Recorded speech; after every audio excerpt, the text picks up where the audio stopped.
Here is the voice of the working class, Rick Smith.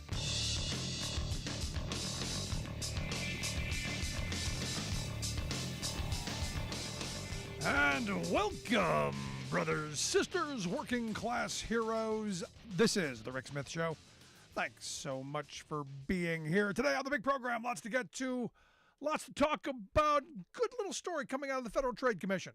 Not one of those places that gets a lot of news and a lot of attention, but one of the commissioners, Christine Wilson, a Trump appointee, has, in a very loud and boisterous way, announced her exit in protest of the chair, Luna Khan, and the leadership there, which for me, I got to tell you, set off bells and whistles and balloons, yes, and rockets.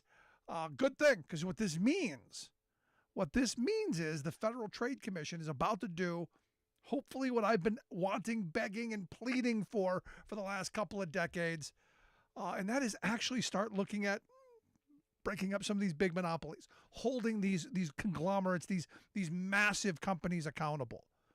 You talk about inflation. One of the biggest drivers of inflation is corporate greed. It's these people gouging us, and there being no competition. Now remember, Republicans always said how much they love competition, love the competition, love the free market, and yet you look around industry after industry, handful of companies control the vast majority of activity in that industry.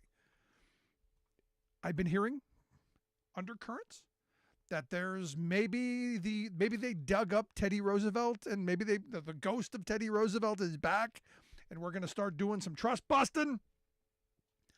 Let it begin. But I loved her statement. In her written statement, she said, "We all know the simple rule: if you see something, say something."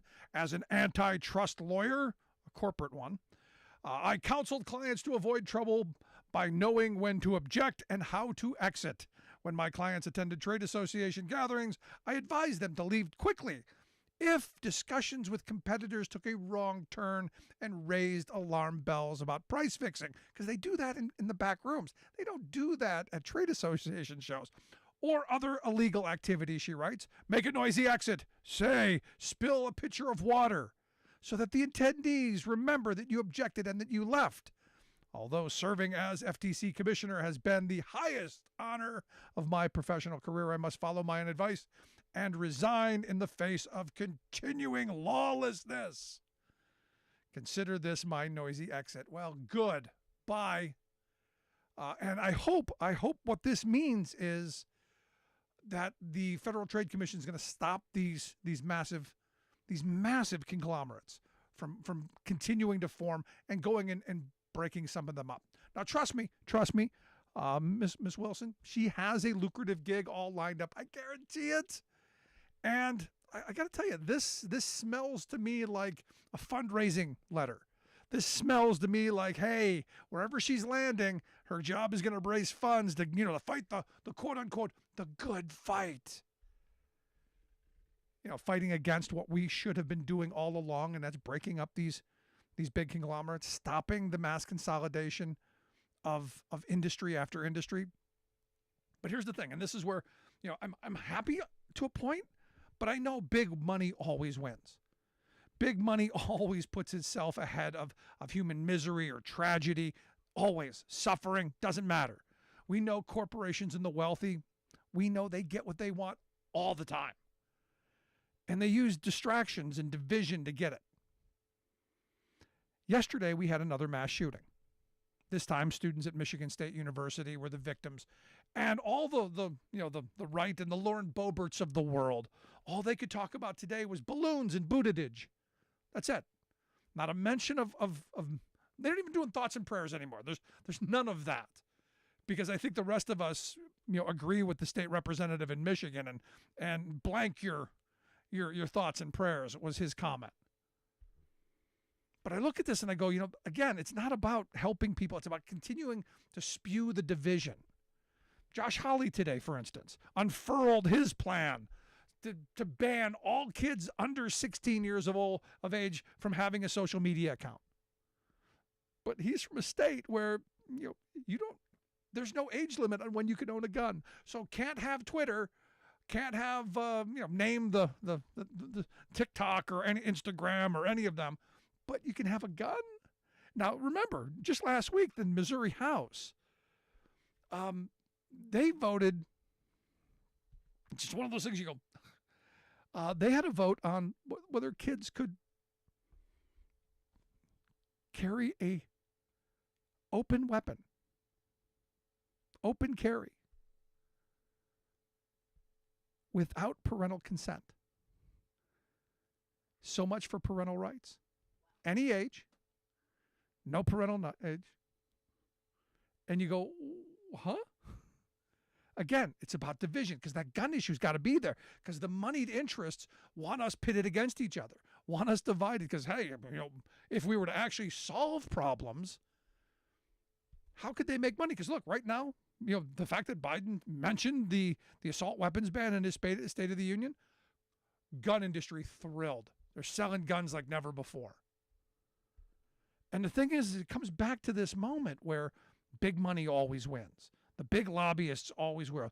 Everywhere you look, division for profit. Look at Ohio right now. The conspiracy theorists are all a Twitter. I joked about this not too long ago.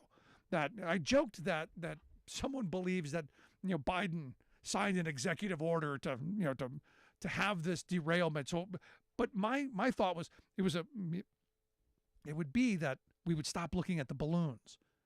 So we need a distraction. We need the false flag. This conspiracy, no, they've gone even further. Biden made this happen so that all of the cancer that these people are going to get from this spill and the burning off of this spill and all of this stuff will not be because of the spill. No, it will be because of the COVID shots. This is how they work. Evidently, according to them, the COVID clot shot is going to give them all cancer. They're all going to die of cancer. So we're all going to die. I'm going to die of cancer from the shot. But it's going to be because, well, that spill, a couple 100 miles from here, it all came this way, and that's going to be it. And this is how they divide us.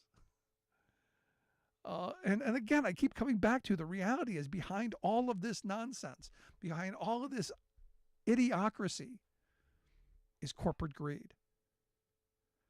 Do you really think the CEO of Norfolk Southern, do you think the CEO of the gun groups, do you think the CEOs of any of the industries in this country, do you think they really care about the people of East Palestine or East Lansing or East wherever? Do you think, or West wherever? Do you think they really care? No, they care about the bottom line. They care about feeding their pockets. They care about lining their pockets. I look at that thing, the derailment. This is something we've been talking about for a while. We've been talking about precision scheduled railroading on this show for a while. I've been talking about the assault on rail workers for over a decade now. It first came to me in 2013 when we were doing our labor history tour. And we ended up out in I think it was in Kansas City, where one of the unions there were going, "Have you heard of this?" And I'm going, "What? They want to go down to one person on a train?" And he goes, "Yeah. Eventually they want to go down to no people on a train."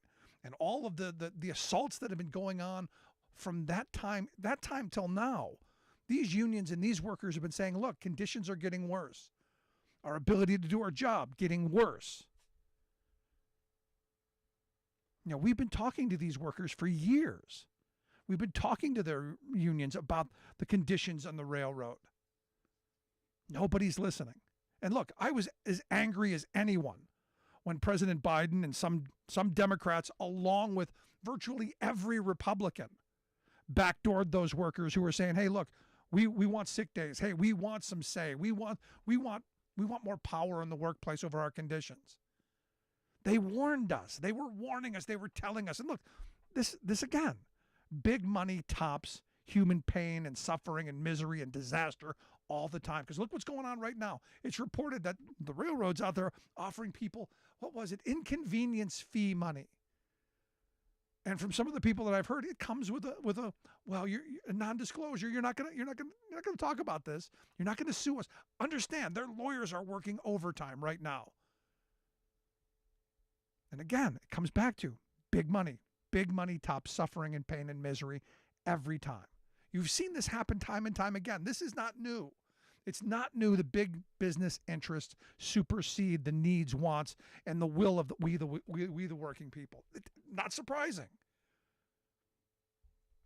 Now, again, I go back to the conditions on the railroad we've been talking about. This precision scheduled railroading, these workers having no life whatsoever, exhausted most of the time, no family life, no sick days. We've been talking about this for a while. We've been talking about the fact that they've cut tens of thousands of workers over the last couple of decades. We've been talking about the fact that, you know what? The safety inspections aren't what they used to be.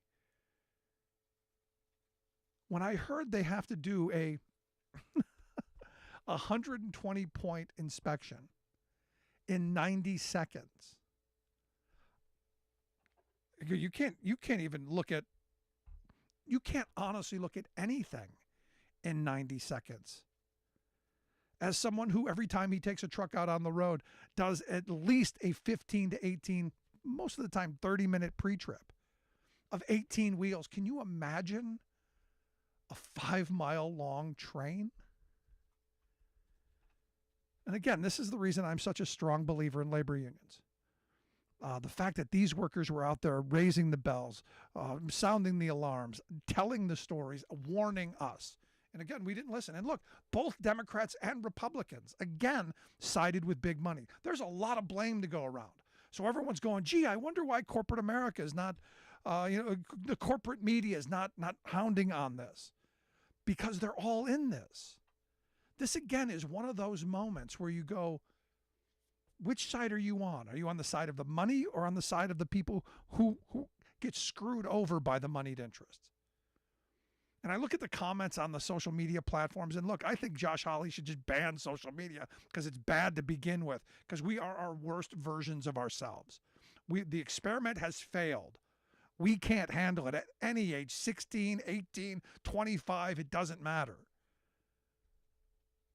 The reality here, again, I come back to the reason I'm such a strong supporter of unions is these workers, they were out there, they had it right.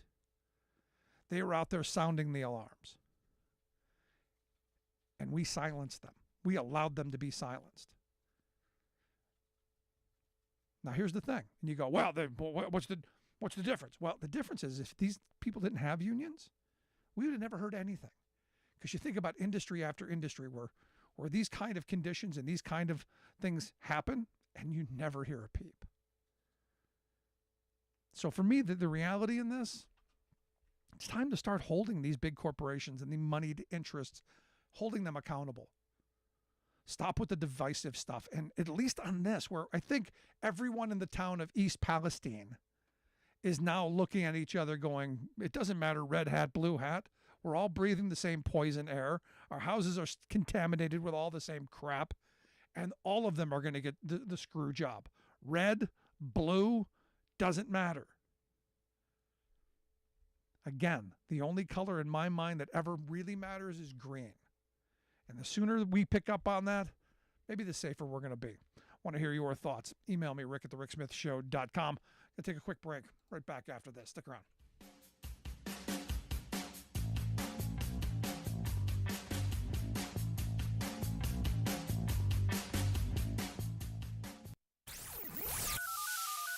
The phone lines are open. Give Rick a call at 1-866-416-RICK. That's 1-866-416-7425.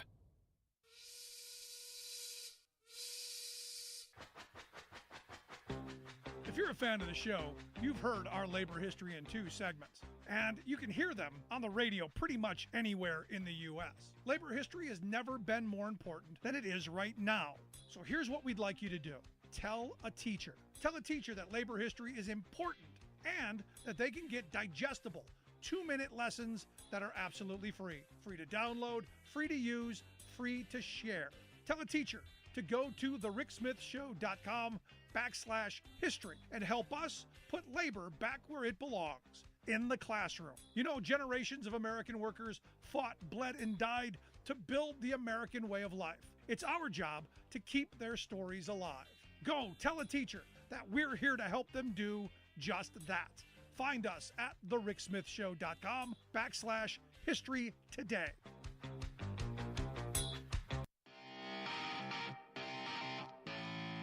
Welcome back to the Rick Smith Show. Now, here is Rick Smith.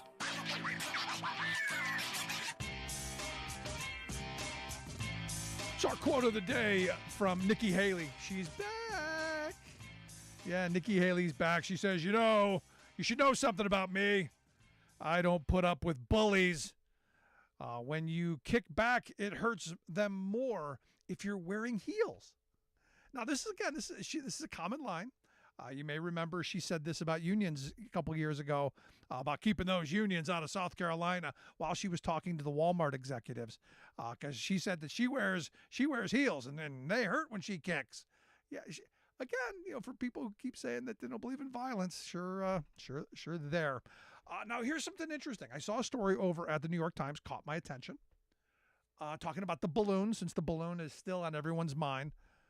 And I come back to what I said from the very beginning. What I said in the very beginning about this is the Chinese just testing us. It isn't about information that they can gather because they can get it from Google Earth or wherever. It's testing us, and we failed. And in this article over at the New York Times, they write that while many in the world see the Chinese spy balloon as a sign of Beijing's growing aggressiveness, China has sought to cast the controversy as a symptom of the United States' irrevocable decline. Why else would a great power be spooked by a flimsy inflatable craft, China has argued, if not for a raft of internal problems like an intensely divided society, intractable partisan strife, driving President Biden to act tough on Beijing. And I said this from the beginning. This was to get our attention and to see how we would react. Whereas in generations past, this would have never even made the news. Now, we're going to have hearings. Oh boy, hearings on the balloon. So the balloon isn't going to go away. Evidently, Montana Senator John Tester, he's going to lead the investigation on why it took so long. And yet what we find out is what I said from the beginning. They're literally reporting now that they have been tracking it since it took off. They were following it when it got into the air. And again, this is why we spend gazillions of dollars on military technology. This is why we starve children and don't give health care and education to people, because we've got a military that can literally track something as they're building the damn thing. And yet, you got Marjorie Trainwreck out there with a big giant balloon like a kid going to the circus, all smiles. Look at me, how cute I am. We failed this. We have failed this badly because, again, we are this divided. This was an issue that I said from the beginning, not a big deal. This shouldn't have been a big deal. Oh, let's calm down. The military is paying attention. Trust me. They're gathering information. Oh, gee, what do we find out? They were gathering information. The common sense of our society, wow. And again, I go back to Josh Hawley. Josh Hawley, your bill, maybe just ban social media completely, because clearly we're not capable of using it properly or using it. Again, the worst versions of ourselves, because the troll farms, because they do have these massive troll farms who are just throwing stuff out there to cause division. And maybe it's time we stop. Issue after issue. The balloon, Social Security. Just today, Rick Scott was on one of the F channels talking about how his proposed saving of Social Security and Medicare was to give Congress the ability every year to make cuts. He compared Social Security to the military budget. He goes, every year we talk about cutting the military budget because we don't have a 40-year military budget or a 100-year plan. And I love this. He said, if you don't support a 100-year defense plan, you're cutting defense spending. And you go, they're very different. Social Security is set up in a way that is supposed to take care of people in their old age. We actually have people who are smart people who say this is what we need, actuaries who figure this stuff out, life expectancy, when people retire, how much money we need. There's a bunch of that. Social Security is our only real safety net program in this country to take care of the indigent, to take care of the elderly, to take care of the disabled. because clearly the Senate is never going to do anything with Rick Scott in there that's going to help people. But what's interesting is they cried, screamed, we would never cut it. And again, I go back to what I said yesterday. Don't you accuse us of saying that thing that we said. Here's Rick Scott, talking about every year, well, we should reevaluate. No, you shouldn't. You should have a plan in place like insurance companies and actuaries actually do when they figure this stuff out. You should have smart people doing this instead of Rick Scott, who, I got to tell you, as a CEO, not a good record. Not a good record. Not a good record for people. Good record for him. He made lots of money, huge amounts of money. One of the wealthiest guys in the Senate. But for the people that, well, he screwed over, don't know. Also, Ron Johnson. Again, don't you accuse me of saying that thing that I said. Ron Johnson was on a radio program talking about how Social Security is a legal Ponzi scheme. And not just a legal Ponzi scheme, but an irresponsible legal Ponzi scheme. So now we're equating, Social Security to Bernie Madoff. Instead of it being the anti-poverty program that it was set up to be, the safety net that was supposed to be there. This is what Republicans have done. Now remember the State of the Union. Come with me if you will. Oh my gosh, they were aghast. How dare you say that I would want to cut Social Security? Why would you say such a thing? When 3/4 of the House signed on to the Republican Study Committee's report that in the upcoming budget for 2023, one of the things that they would do in their blueprint to save America was to raise the eligibility age of Social Security, which means a cut for you, and propose cuts in the benefit formula, what they're calling modernizing. Just modernizing it. We're not cutting it. No, we're not cutting it. No, we're just modernizing it. Changing the benefit for anyone under 54. So fortunately, I'm going to get beyond that. So screw you young people. You're all in. You get nothing. This is what they're trying to do. And, some means testing, some work requirements. So that means, if your wife doesn't work, they're going to screw her out of any Social Security in the event that I pass. Congratulations. Love the family. And my favorite part is they're going to divert a part of the Social Security money into private accounts called retirement freedom. Again, this was not a retirement account. This was an anti-poverty program. This is one of the three legs of the stool of retirement.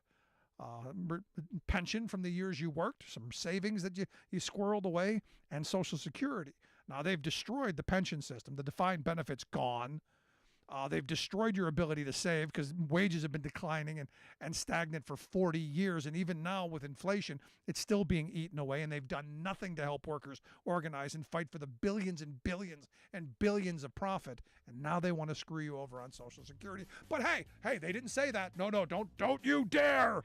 Don't you dare accuse me what we wrote down in our blueprint to save America. Don't you dare. It's incredible. Incredible. Quick break. Right back. I'm Rick Smith, and this is Labor History in 2. On this day in labor history, the year was 1918. That was the day 300 commercial laundresses in Kansas City walked off the job demanding a union. Male laundry delivery drivers successfully organized the previous summer. They joined the women on the picket lines. The Employers Association had financed an open shop drive since the beginning of the war. The laundry companies refused to grant wage increases to the drivers. They also refused to acknowledge the women's demand for a union. The Women's Trade Union League tried to hold hearings about the strike at the Hotel Muehlbach, but the hotel refused to allow striking black workers into the building. As a result, their white co-workers refused to testify. When the hearings were finally moved, the women told of intolerable conditions. Laundresses complained of filthy workplaces and potential fire traps. They reported that laundry owners had put together their own private police force. These guns for hire assaulted women strikers, breaking one woman's arm, another's wrist, and injuring many more in hopes of deterring them from pressing on with their demands. In the 6th week of the strike, 25,000 more Kansas City workers called a general strike.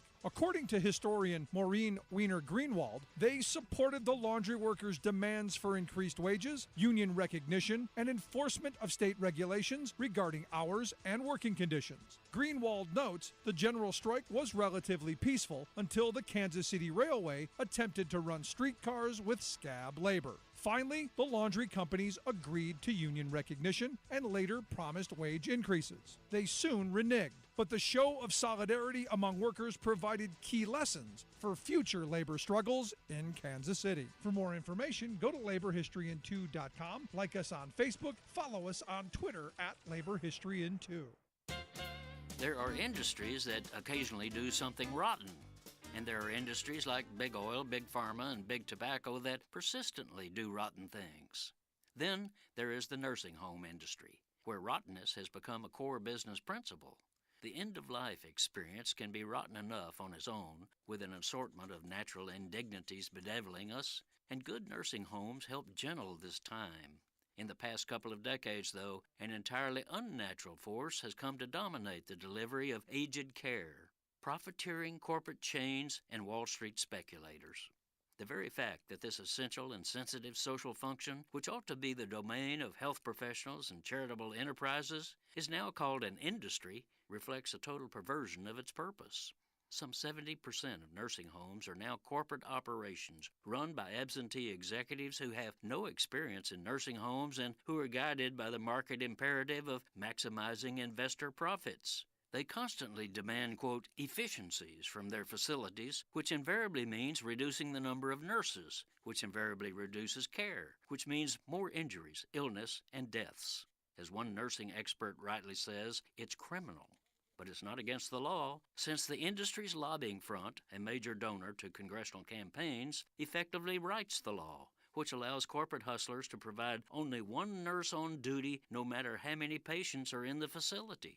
When a humane nurse staffing requirement was proposed last year, the lobbying group furiously opposed it, and Congress dutifully bowed to industry profits over Grandma's decent end time. After all, Granny doesn't make campaign contributions. This is Jim Hightower saying, so, as a health policy analyst bluntly puts it, the only kind of groups that seem to be interested in investing in nursing homes are bad actors. To help push for better, contact theconsumervoice.org.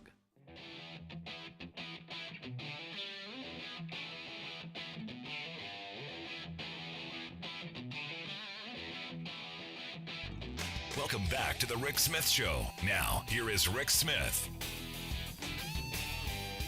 So the reality is, every time we talk about the infrastructure bill, I get the blowback from the troll farm saying, "Well, I don't see anything being built." And look, I don't know that they're getting it out the door fast enough. I'm hoping that we start seeing this spring and into summer massive numbers of orange cones. God, I hate orange cones. But also the fact that, when we're rebuilding, we make all that stuff here. This could be a really big summer, and I'm hoping it is. And here to share some thoughts on, are we seeing the rollout fast enough? Are we seeing what we're hoping comes out of this infrastructure bill? And are we touting our own horn? Are we talking enough about it? I've asked my good friend Scott Paul to come share some thoughts. Scott's the president of the Alliance for American Manufacturing, AmericanManufacturing.org, the website. Scott, thanks for taking time for us. Yeah, Rick, great to be with you tonight. So, I'm looking at this and, are we seeing the rollout of this fast enough? I know, during the Obama years, we heard about a lot of shovel-ready projects, and people were saying, well, we didn't get enough out of that. Are we seeing something different this time? I would say yes, to some extent we are. I think that the administration has been careful about rolling this out so that it's not haphazard and that truly priority projects are getting funded. But you've seen tangible examples of this already. You saw, Biden with Sherrod Brown, Mitch McConnell of all people at the bridge over the Ohio River between Cincinnati and northern Kentucky that's getting rebuilt. You've seen him in Baltimore and in the New York City area. I'm talking about tunnels for rail. Golden Gate Bridge is another iconic bridge that's getting some reconstruction money. So it is happening. It is happening out there, and I'll show you other tangible examples as well in broadband and in EV charging networks, both of which are funded through the infrastructure bill. Right. In broadband, you've seen Corning announce a new factory in Arizona and scale up its employment in North Carolina. And by the way, in North Carolina, those are steelworker union jobs because of the broadband rollout, which is going to need fiber optic cable. You've seen EV charging network companies scale up dramatically in the United States. I mean, there's, I think like a dozen that have established operations in the United States in anticipation of the EV charging network money coming out, which, by the way, I think is going to be announced tomorrow. But that is well underway with a very ambitious goal to build out that network along interstate highways to reduce issues with respect to access and to range anxiety. So I guess, honestly, Rick, and you've also seen Republican members who voted against the infrastructure bill tout projects being funded in their states for road construction or widening. Or I mean, the shot at the State of the Union that the president gave out. You didn't vote for it, but I'll see you at the opening or the groundbreaking. I thought that was brilliant. Right, and the it's interesting because when reporters follow up with some of these Republicans who are saying, "Hey, didn't you vote against this?" and their typical answer is like, "Well, I supported this. I didn't support other things in the bill, but you had to just vote up or down," and it's kind of a pretty lame excuse. But the answer is it's coming, and here's the last point that I'll make. The other thing about getting this right is the Made in America aspects of it, which Biden focused on in his State of the Union. We talked about that last week, right after the State of the Union address. To make sure that those Buy America requirements are attached to it. And that is important. And I will say some agencies are doing better than others. Yeah. Now, I was going to ask you about that because I saw your piece over at the Columbus Dispatch, which, again, we need to be talking about if we're going to be doing all of this investment, if we're going to be doing all these roads and bridges and broadband and all this stuff, shouldn't we have the supply chain here at home to make this stuff? And again, I go back to domestic production for domestic consumption. We've got to not allow that to be watered down. And that was really the crux of what your piece over at the Dispatch was.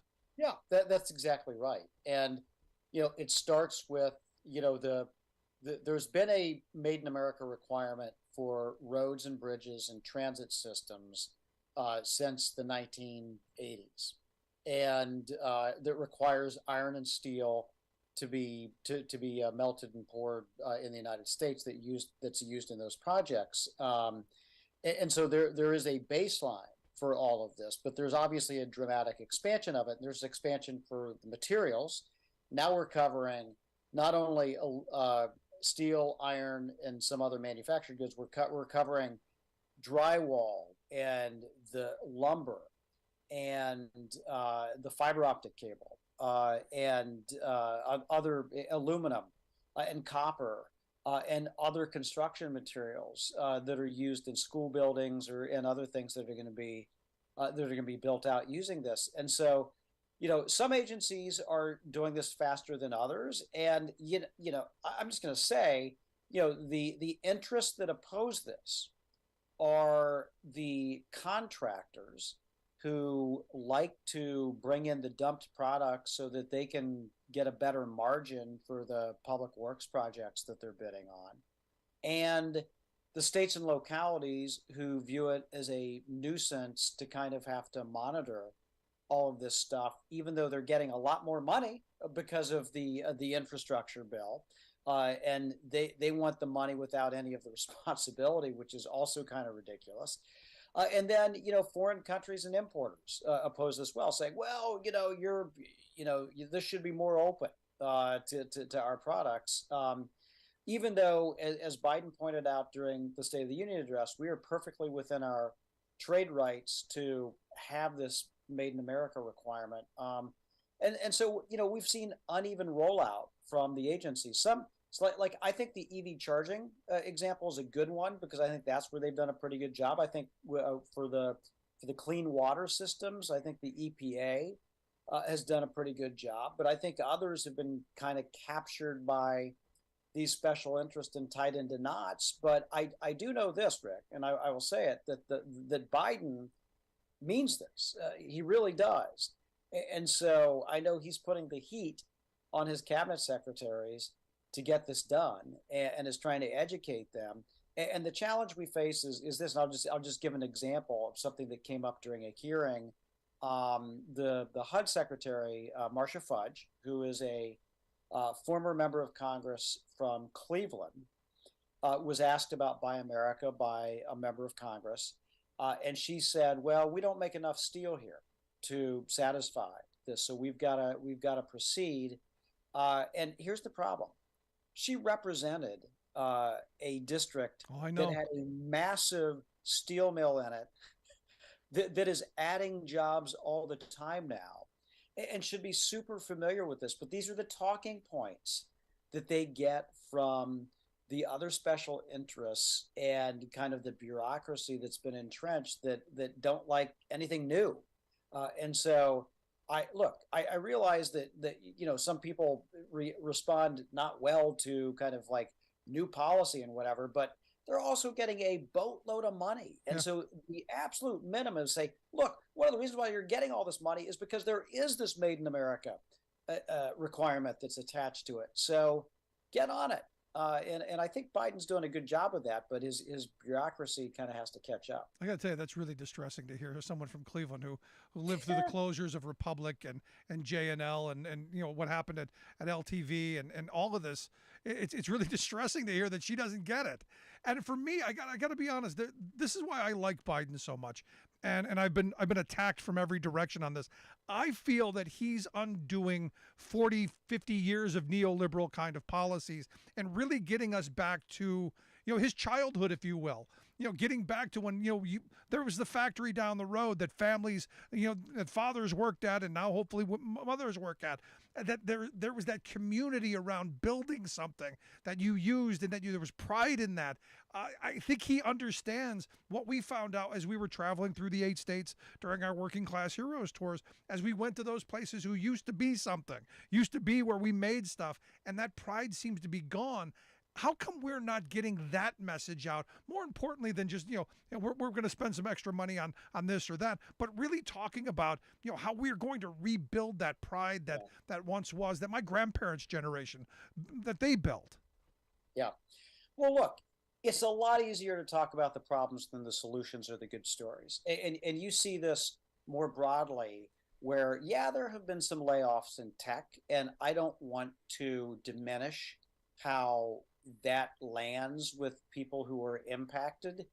But at the same time that's happening, we added like 500,000 jobs in the economy in January. And so it's true that there have been some high profile layoffs, but there's also a massive amount of hiring going on in the economy. And it's the same thing with this, is that we have seen a record amount of investment in American factories over the last 2 years because of obviously macro and economic factors like, wow, there was a pandemic and we had supply chain problems, so maybe it's a good idea to locate more production here, and also the actions of the Chinese government that have prompted that, but also public policy here, like these Made in America requirements, or the infrastructure bill, or the clean energy resources, or the semiconductor manufacturing resources that are being provided. So there's intent to all of this.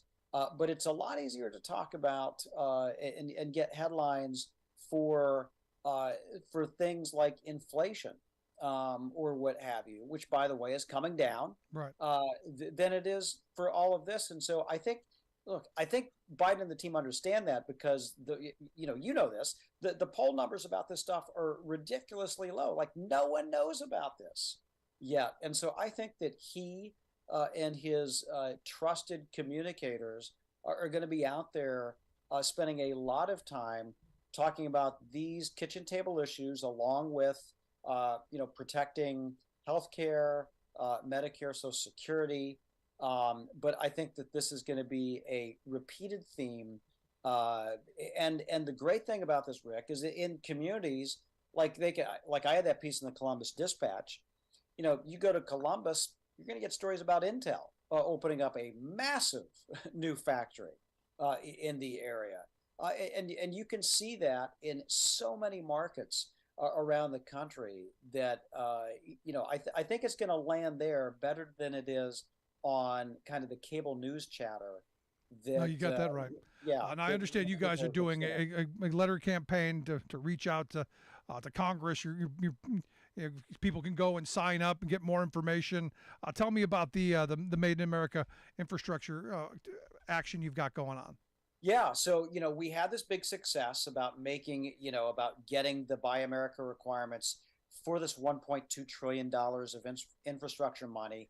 The agencies are starting to implement it, and the states need to do that as well. And so we're telling our activists that, hey, look, there's a lot at stake here. We got one shot to get this right, so make sure your governors, your transportation officials are following the letter of the law. And instead of, again, listening to those special interests that they have to deal with a lot, the contractors or the importers, that they are following the Build America, Buy America requirements, and they're being held accountable for it. Because we know that both Republican, Democratic voters, 83%, support these requirements. It's about as high a poll number as you're going to get for anything in politics these days. Absolutely. So there's a lot at stake, and we want to make sure that governors and the heads of the transportation departments in the state know that we're watching and that we're going to support their efforts. If they're implementing the law, we're going to hold them accountable if they're not. And we'll get links out on social media. People can sign up for that, or just go to AmericanManufacturing.org and you can find it from there. Lastly, I wanted to finish up with this idea that you brought up about the Made in America part. I kind of look at governors or local officials with this the same way I see them with prevailing wage. The idea that we shouldn't be just looking for the cheapest way to get something done, that we should be looking at the most cost effective and what's best for society. And look, you can get cheap transient labor to come through and slap something together in a really shoddy way that can come tumbling down. Hey, you got it done. I see this kind of in the same vein. So for me, the conversation has to be one of education as well, and talking about it's just not the cheapest bottom line number. It's the most beneficial use of resources. Right. I think, or is there a better way of framing that? No, I think you're exactly right about it. And again, these things like prevailing wage or other, Buy America or other what we would call performance requirements that come along with these resources are critically important, because the goal of infrastructure is not only to provide that physical asset that's going to be there for everybody in the future, whether that's broadband or clean water systems or EV charging networks or better roads, better bridges, better transit systems, and what have you. But it's also about the economic activity that's created around that. So when you're constructing it, that you're using project labor agreements, prevailing wage to go along, so that you're not undermining good job efforts, which I think are very important in this day and age. Or when you're sourcing the materials, that you're doing it in a way that's going to encourage insourcing, jobs coming into the United States instead of outsourcing. Yep. And there's lots of unfortunate examples of where we've done that with infrastructure in the past, like the Bay Bridge, which we've talked about in California, where it was made in China. And it cost the opportunity to stand up a fabricating facility on the West Coast that would employ thousands of workers. And it gave China capabilities that China didn't have before in terms of bridge construction technology. And there's all these considerations that I think are very important. And, when you're able to talk to governors about it, then they kind of, many of them get it, I think, Rick. And so that's our hope here, that we'll be able to drive this home. That is the hope, and enforcement. But Scott, I appreciate the time. Again, I hope folks will go to AmericanManufacturing.org, sign up for the action to have things made here in the U.S.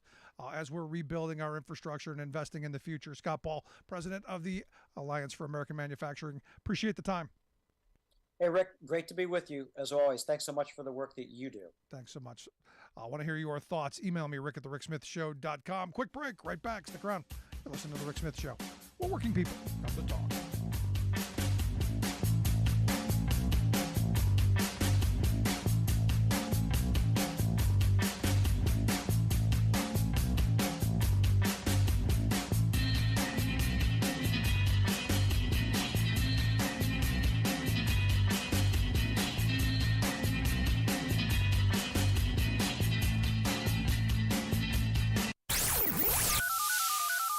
Phone lines are open.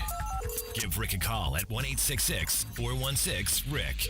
That's 1-866-416-7425. I'm Rick Smith, and this is Labor History in 2. On this day in labor history, the year was 1818. That was the day that abolitionist Frederick Douglass chose to celebrate his birthday. He could not be sure of the exact date of his birth because he was born into slavery. He escaped from slavery and became one of the leading black writers and orators for the cause of abolition. After the Civil War, he continued to speak and write, demanding justice for African Americans and working people. For example, in 1871, he penned an article against increasing demands for cheap labor. He wrote, "Cheap labor is a phrase that has no cheering music for the masses. Those who demand it and seek to acquire it have but little sympathy with common humanity. It is the cry of the few against the many." When we inquire who are the men who are continually vociferating for cheap labor, we find the rich and powerful, the crafty and scheming, those who live by the sweat of other men's faces, and who have no intention of cheapening labor by adding themselves to the laboring forces of society. It is the deceitful cry of the fortunate against the unfortunate. Labor is a noble word and expresses a noble idea. Today, we still face a demand for ever cheaper labor. Business leaders and their political friends fight against efforts to raise the minimum wage. From 2011 to 2015, 8 states scaled back their prevailing wage laws, 19 reduced pensions, and 15 eroded collective bargaining rights. As these attacks on working people grow, it seems that Frederick Douglass's reminder that labor is a noble word is needed now more than ever. We plant the food, we drive the cab, we load the ship. Labor History in 2 brought to you by the Illinois Labor History Society and The Rick Smith Show. For more information, go to laborhistoryin2.com. You're listening to The Rick Smith Show, where working people come to talk. So again, I look back to what Scott Paul was talking about, the fact that we're gonna source domestically the things that we need, so we know it's not going to be shoddy. Like we found out with the Bay Bridge out in California, that you got steel that half of it wasn't usable because it was garbage, and then poor craftsmanship and all down the line. I look at what's going on in Turkey right now. I don't know if you've noticed this, but there was a story day before yesterday that Turkish officials are detaining and holding contractors who built these buildings that all collapsed. There evidently 134 of these contractors who built buildings are being investigated. And look, when you have the number of deaths that they had, and the number of 12-story luxury buildings that collapsed down, you got to look at shoddy construction. Also reported possibly one of those contractors, the Trump Organization. So are you surprised? Now you go, this is what happens when you have people doing shoddy work, when the people who are building this stuff aren't living in that stuff. And it's all I've been saying for years. The guy who puts the roof on my kid's school, I want them to have a kid sitting in the seat next to my kid so that roof isn't going to come tumbling down because they cut as many corners as possible, which is why I'm a supporter of prevailing wage and Buy American provisions. Just makes sense to me. Let's quick go to the phones. Got Alice on one. How we doing, Alice? We're doing good. Wanted to say that I gather that some of the infrastructure money is going to be repairing some of the bridges in Pittsburgh. That's the hope. From what I'm hearing on the local news. Yep. Well, we've got 46,000 structurally deficient bridges in this country. There's bound to be one in your backyard. Oh, absolutely. They replaced the two main ones that we have to travel on. They've been replaced within the past 5 years, so that's a good thing. But, yeah, I was hearing that, and there was something that was said about someone that I know that lives in Pittsburgh was saying that they're starting to do a lot of hiring. So apparently the money's starting to come out. Oh, no, it is. Look, I can't get an electrician to do any electrical work as we're moving to a new studio space because all the electricians are working on, all of these different projects. In fact, they've got electricians coming from other areas to work in this area, according to the local union leader. There's nobody. There's literally nobody, and we're gonna have this crunch as the investment comes flowing out and people are doing these jobs. I don't know that we have enough yet. I know my trades friends say they're going to meet the demand because that's their attitude, the can-do spirit. But I got to wonder because there's a lot to be done.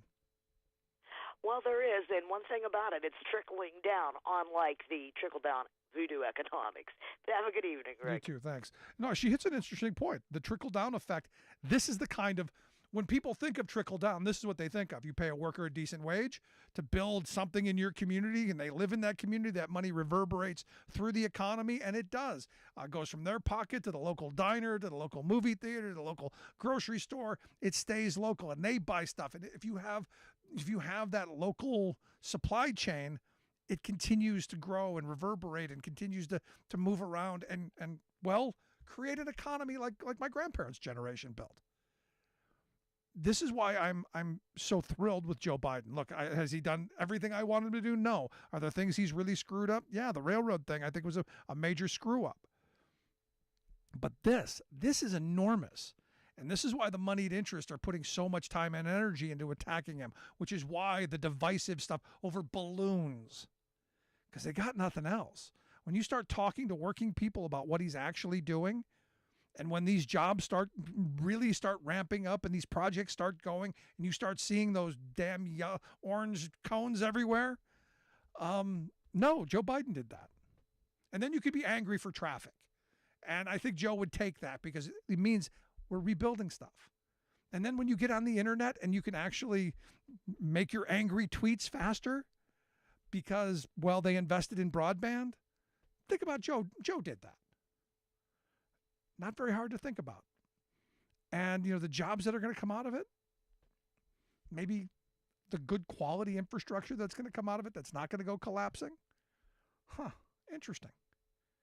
So for me, there's a lot to be excited about in this moment. And I know all we got to hear about is how the outrage machine is talking about inflation and talking about balloons and what other nonsense they come up with. But the reality is, the hope is working people are waking up. And the hope is that we start going, we're going to reclaim our communities. We're going to reclaim our manufacturing prowess. We're going to reclaim the middle class. And we're going to get it. We're going to get it back from the wealthy who have taken it from us. Want to hear your thoughts? Email me, rick@thericksmithshow.com. If you miss any portion of the program, make sure you grab the podcast wherever you get your favorite podcasts. You'll find ours. Right back. We basically nuked a town with chemicals so we could get a railroad open. Ohio residents sue over fiery chemical train derailment after governor's decision to release toxic chemicals. Exxon drops its algae biofuel charade. Plus, are you excited about buying an electric vehicle but worried that it could leave you unsatisfied? Electric vehicles dominate Super Bowl car ads, signaling a potential culture shift. Emphasis on potential. All of those stories and more straight ahead from BradBlog.com. I'm Brad Friedman. And I'm Desi Doyen. Stand by for 6 minutes of independent green news, politics, analysis, and Snarky comment. Netflix is joining in by including more EVs in their movies and shows. It's the least they can do. It's the very least they can do. We'll take what we can get. This is your Green News Report. Okay, Desi Doyen, what's going on in Ohio is not getting nearly enough coverage from the national news. Essentially, they have poisoned thousands of people, it seems to me. Yes, it does. Cleanup is underway in East Palestine, Ohio, after last week's massive toxic chemical train derailment and fire, and officials' decision to burn off the train's flammable cargo in a controlled release operation to avert the risk of an even larger explosion. Controlled release of toxic chemicals. Residents have been allowed to return to their homes, but at least 4 class action lawsuits have been filed, seeking damages, and to force the railroad company, Norfolk Southern, to provide free health care monitoring amid reports of dead farm animals, birds, and fish in downstream areas and concerns about long-term exposure.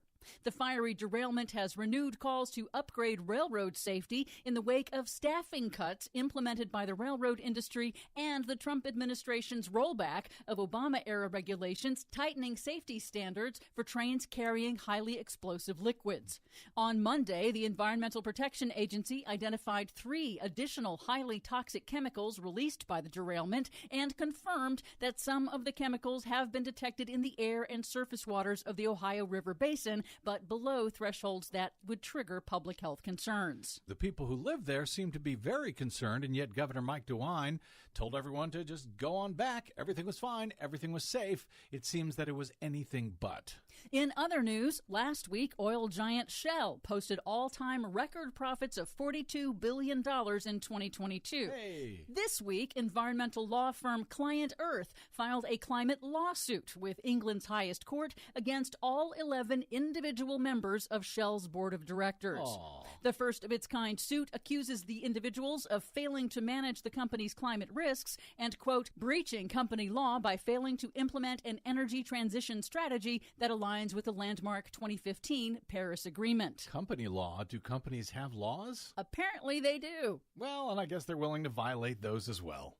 Oil giant Exxon also reported record-shattering profits. Yay! $59 billion in 2022 alone. And then Exxon quietly announced it is ending its much-touted research into developing sustainable algae-based biofuels. Aww.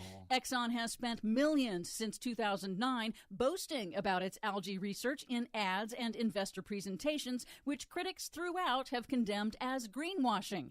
Accurately, it turns out. Environmental activist Bill McKibben asks, why didn't Exxon invest those millions in solar and wind energy? Because, he quipped, energy from the sun and wind are free forever, and that doesn't fit Exxon's business model. Sounds about right. By the way, didn't we have a story just last week with BP doing the same thing, record profits, and then backing off of their climate targets? Yes. UN Secretary General Antonio Guterres cited the oil industry's record profits last year in calling for governments to end billions in fossil fuel subsidies doled out every year to the fossil fuel industry. Despite all of their war profiteering? Yes. Go figure. In his State of the World address, Guterres warned that on our current trajectory, we are headed toward a catastrophic 2.8 degrees Celsius temperature rise above pre-industrial levels. Guterres castigated the powerful oil industry for blocking the shift to clean energy. If you cannot set a credible course for net zero, you should not be in business. Yeah, they shouldn't be in business. Finally, commercials during the 57th Super Bowl game appear to mark a cultural shift. There were only 4 automobile ads in total, and 3 of them were for electric cars, including one that made fun of range anxiety or the fear of running out of a battery charge. But streaming service Netflix went a different route with an ad from comedian Will Ferrell announcing an initiative to increase the visibility of electric vehicles by featuring EVs in film and television. And it appears to be working. Online retailer Cars.com reports it saw a 21% increase in EV searches during and after the game. Very cool. Maybe I was too cynical. For much more on all of these stories and the ones we couldn't get to today, check out our website at greennews.bradblog.com. Are you tired of think tank approved corporate news and commentary? Are you tired of CEOs telling you what to think, who to hate, and who to vote for? Well, welcome to the Rick Smith Show. We don't take orders from some boardroom, and we don't do focus groups or talking points. We don't work for them, and we never will. I'm Rick Smith, and I work for you. Join us daily at thericksmithshow.com and download the podcast and never miss a minute.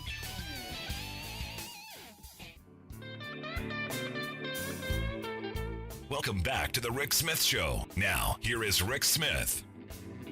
So I gotta tell you, it's one of those things, the Republican Party tells us how much they love the children. They love the unborn. You remember Tom DeLay, the Hammer, the Speaker of the House, years ago when he said that, we wouldn't need immigrants if we just, forced women to have children because we'd have cheap labor. We wouldn't need that cheap labor to immigrate. We could just force people to have it right here. And look, 16 years later, look at what they're doing. Nice words. We love the children. We care about protecting the children. We love the babies.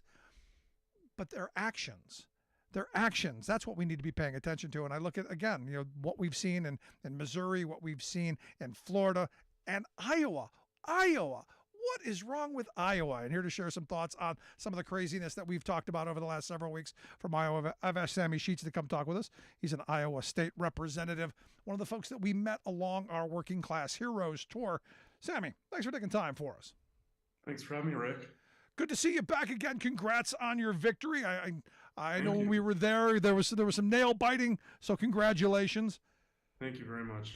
Let's jump into this. I mean, we've been talking about this for a while. I've been saying for years that Republicans want to move us back to the days of the Lochner era, where if you were hungry enough and desperate enough to work in poverty conditions for desperation wages, that was your liberty. Only we were going to couch it in terms of freedom. It seems we're right here because in your state, we're talking about putting kids back into dangerous jobs again as early as 14. How crazy is that? It's insane. I did not think in the first few weeks of me being here in the legislature, it would be returning to some of the policies that Upton Sinclair decried over 120 years ago when he was doing his incredible work. I mean, it's heartless. We want to get our kids, instead of having them educated and getting ready for whatever career that is, whether it's continuing education, going to university, or whether that's joining the trades, which we need tons of that work here in Iowa as well. Republicans are saying to kids, you know what, screw education. It's time for you to get back to work in the coal mines and other meatpacking plants, really dangerous work that children should not be doing. That's why we passed child labor laws a long, long time ago. And it's just really, really unfortunate to see Republicans going after the most vulnerable people in our society, and that's our kids. And that's because, frankly, they're unwilling to pass real policies that would do good for working people. Instead of paying higher wages, raising our minimum wage to $15 an hour, and providing some sort of economic stability for working people in the state, they've decided to go back to the most far-right agenda, which is getting kids working in extremely dangerous conditions that would be in the classroom, which they should be doing at 14 years old. Yeah, now I was told, when I talked about this, back when it broke, I had a bunch of people reaching out to me going, oh, you're being hyperbolic. We would never allow kids to do dangerous jobs. We'd never let 14-year-olds to do that kind of work. In your words, how bad is this? I mean, I went through and I went through what the article said, and I read the legislation. It's not good. In your words, how bad is this? It's really bad. No, I mean, people can go, you can look up on our Iowa legislative website. You can read the bill for yourself, or you can go, I usually trust the words of labor unions because I think they have the best interests of workers at heart, and they've been vehemently against this legislation since the day it dropped in the Iowa legislature, because it's bad for Iowans, it's bad for workers, and it's obviously bad for kids, because we shouldn't be conflating 14-year-olds with workers at that point. So it's really dangerous. It's not the only really bad thing for working people the Republicans have been trying to pass. They've, as I know you've talked about in the past on your show, instead of helping working people, like I said, they're doing the opposite. They want to gut SNAP benefits to some of the most vulnerable and hungry Iowans in our state under the guise of freedom and efficiency and cutting the waste out of government. I mean, it's absolutely ridiculous. They wanted to actually, which is insane because we're in one of the most agriculturally dependent states in the country, they wanted to ban Iowans from using their SNAP benefits to buy American cheese and fresh meat. I mean, just think about, from a political sense, how stupid that is, beyond the fact that it's incredibly harmful to working families. Well, that's the point to me, Sammy. I mean, I'm looking at what you guys are doing around education. I'm looking at what you're doing around these SNAP benefits. I'm looking at what you're doing around child labor law. And, when I started off this saying, look, they want to take us back to the Lochner era. They want workers desperate. They want people, on the edge of starving, so they will take desperation jobs. It seems like this is all part of a grand scheme. And I hate to sound conspiratorial, but what is when you're destroying the lines to get an education, when you're destroying the lines to be able to put food in a kid's belly, and then going, hey, we've got this great job over here that we're going to give corporate America waivers and shields so that no one's liable. I don't know where else to go with this. Yep, and that's another key point that you're bringing up is the liability. Not only do they want kids to be able to go back into meatpacking plants and coal mines, they want to shield employers from the risks and dangers of having such, young people, frankly, kids, doing this really dangerous work. So they want to have their cake and eat it too, which is obviously what wealthy corporations are trying to do all the time. But no, you're right. The whole host of legislation. We had a $1 billion school voucher bill passed a couple weeks ago.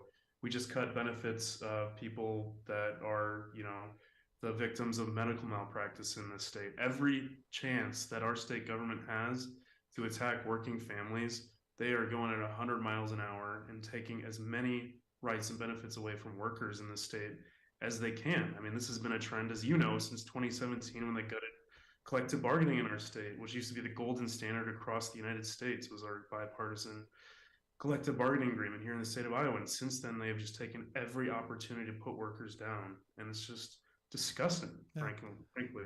Now back to the child labor thing, because I said during my rant the first time when this came up that, look, it's not going to be my children, not going to be kids that look like mine. These are going to be poor kids. These are going to be immigrant kids, because the story that came out of the meatpacking plants in your state, that they were literally working, 13, 14-year-olds on the kill floor overnight before they went to school. It's going to be those kids. Let's be clear on who we're talking about, which is why I think they can get away with it. It's not going to be their neighbors. It's not going to be wealthy people who send their kids to the voucher private schools. It's going to be poor and working class kids who are going to have to do this. It's going to be families who are struggling to make ends meet. That's who we're really talking about. Of course. And, as I talked about on the last time I was on your show, the Republicans had no issue last session doing a $300 million tax cut for wealthy corporations and a tax cut for some of the wealthiest Iowans. And then in the same breath, this is not just an Iowa playbook, this is obviously a national GOP playbook. In the same breath saying, oh my God, guys, we're running out of money. Let's go attack the most basic fundamental services that the most vulnerable people in our state rely on. I'm trying to find some bright spots here. It's obviously hard given the list of legislation that you've been going through. But, obviously we dealt with the meatpacking plants where managers at our meatpacking plants during COVID were literally having bets on how many of their workers were going to die as a result of the unsafe practices that we had in our meatpacking plants. The good news is that we've seen in Columbus Junction, there's a meatpacking plant that has already, it's not completely gone through yet, but they're actually having real positive signs of unionization, which is obviously really, really hard to do at a meatpacking plant, and extremely hard when the vast majority of those workers are African and Mexican immigrants. To your point, the problem with these corporate interests is they take advantage of some of the most marginalized people, and that tends to be immigrant communities who do not have the recourse or the know-how of what their rights are or what they can and can't do, and how an employer can treat them. So it's really exciting to see that plant might potentially unionize. And actually our UFCW local in Eastern Iowa, where that plant is an immigrant from the Congo, and somebody who understands the immigrant experience and understands how we can get organized labor, which is a traditionally, let's be honest, a traditionally more white, older structure, and integrate that and build a multiracial working class coalition. That's what we need in this state, and that's what we need everywhere across the country. So I am excited on a positive note to see some of that organizing going on here in the state. No, we absolutely need it. And look, Iowa's a no rights at work state. The sad reality is what it is. Republicans have gotten through a lot of their legislation. And look, you go down the list. It just seems cruel. And I say this all the time. I do believe the cruelty is the point. The more harsh they can make these things, the more desperate they can make people. And I know this, and I hate to think this way, but it just seems like that's the cruelty being the point when you're talking about, sorry, you can't have white bread or any other kind of, you got to have only one kind of bread. You can't have flavored yogurts. You can only have, this yogurt. When you get down to the minute detail of what food you can put on your table, it's incredible to me. But these folks will do this without conscience, without shame. Without blinking an eye. Without blinking an eye. The one on another, trying to get some positive notes out there, I'm proposing legislation. We'll see if it goes anywhere. There's a double up food bucks program that basically incentivizes buying healthier foods and groceries. And that was the only good part of that really terrible House File 3 bill, that is the SNAPS bill, is that did have language for that double ups food program. And so I'm trying to take that one good piece and create it as a standalone piece of legislation. And we'll see, how politics works, if they liked it in that bill, whether they'll like it as a standalone bill. But we just have to be doing something for working people, Rick. I mean, these are people that went through economically devastating pandemic. Then we have 40-year record high inflation. I see this. My constituents see that when you go to the gas station, the grocery store, your dollar is not going as far as it did a year ago. And what does our state government decide is the recourse to fix or to help working people? It's to attack them and put them down. That's not a government that serves people. And I know why I ran for office and go up to the state capitol every day, is because I want to make working people's lives better. And I am really hoping that some of my colleagues change course and decide to start actually working in the interests of working class people in the state. That is the hope. You're listening to the Rick Smith Show here with Iowa State Representative Sammy Sheets, talking about all of the attacks that are going on in Iowa as part of the Republican playbook. Again, you're not the outlier here. This stuff has been going from state to state to state, and I would argue probably very little of the legislation that's being rammed down the Iowa citizens' throat was actually probably written by these folks. Comes out of those horrible think tanks. The other thing that I saw, again, right now, states are hell-bent on limiting women's right to choose, limiting their ability to track. I mean, I look at what they're doing in Florida, wanting law enforcement to be able to check your teenage daughter's this menstrual cycle app because, we might find something. It seems like, again, these private decisions, these private choices being legislated. And I think you just told me that something on the contraception front is probably coming down the road. No? Oh, yeah. Yep. So they want to ban that teaching. I mean, here's the good news, Rick, is that Iowa abortion is still legal right now. But we've already seen the Republicans ran in the last campaign in 2022, and they said we would never ban abortion outright in our state. Yeah. How dare you accuse me of those things? How dare you accuse us? But guess what we found out 1 week ago is that multiple Republicans in our legislature proposed a bill that would ban abortion completely in the state of Iowa. So they just straight up lied. They lied to the people of this state. And then when they come and try and say, well, people support this. Nope, you do not run on that. You do not run on that platform. When I went on doors and I talked to people about some of the most important issues that they were hearing, I heard about inflation, obviously. And the second thing I always heard about was reproductive rights. And even, I would talk to a lot of conservatives on the door, and I would say, there's so many people that talked to me and said, I might not choose an abortion in my life and it might not be my first choice, but I do not think the government has a right to tell me what to do with my body. That is a fundamental conservative or libertarian principle, is that I should have freedom from government to make the most important choices in my life. So who the hell thinks a small government conservative thinks that the government should be in your doctor's office making the most important healthcare decision you will make in your life? And that is an issue that resonated not just with liberal Democrats, but with moderates and conservatives across the board. People think that is a fundamental human right that they should have. And that's why you see in a state like Kansas, abortion rights winning by 20% in a deep red state. This is a fundamental human right. And if they try and attack that right, we're going to be fighting them every single step of the way here at the Capitol. The hope is that you're fighting on all of these fronts. But the sad reality is the moneyed interest, and I go back to this, and you probably see it every day. The big moneyed interests who are pushing this agenda, they want this. They want desperate workers. As we're bringing manufacturing back, as we're demanding that we reshore our supply lines, what they want is they want the cheap labor that they were getting over in China. They want it here. They want desperation here, and this is how they're going to go about getting it. Yeah, and they want it. I mean, we've talked before, Rick, about the horrible trade policies.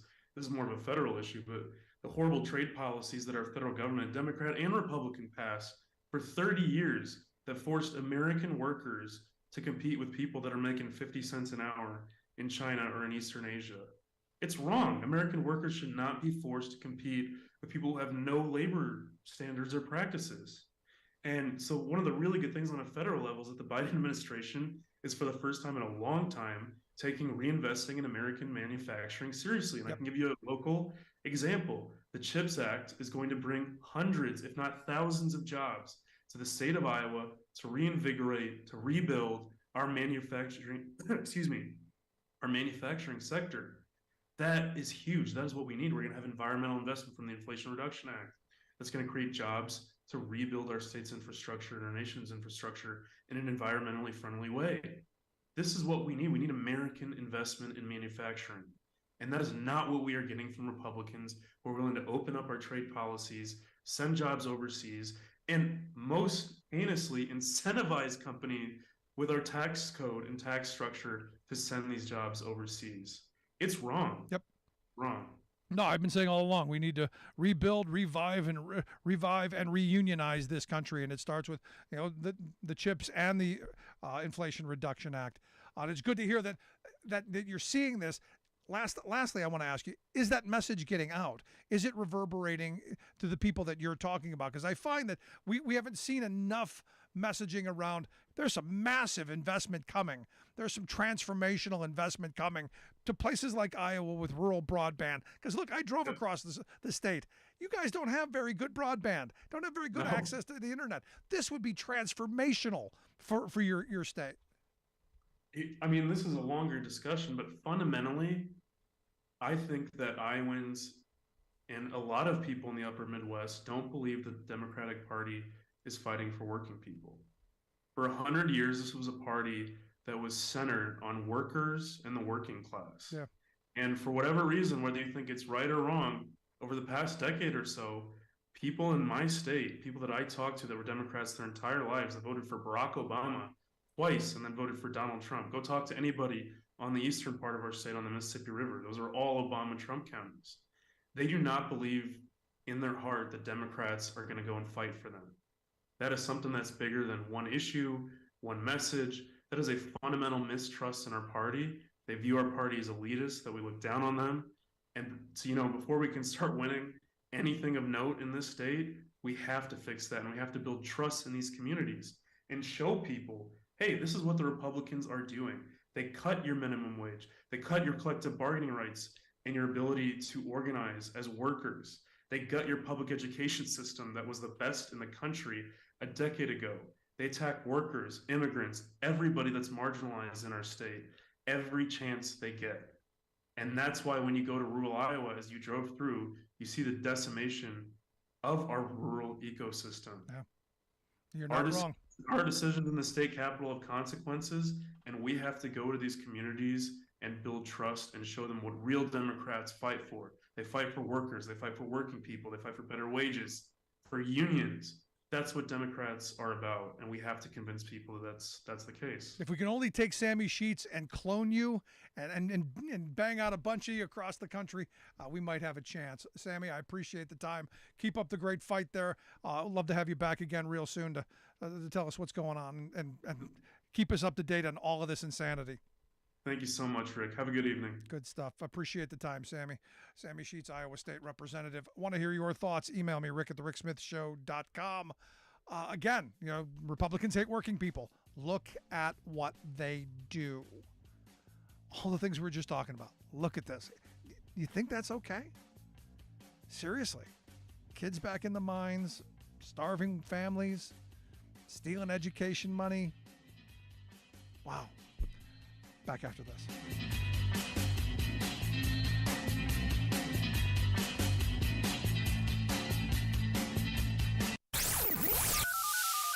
The phone lines are open. Give Rick a call at 1-866-416-RICK.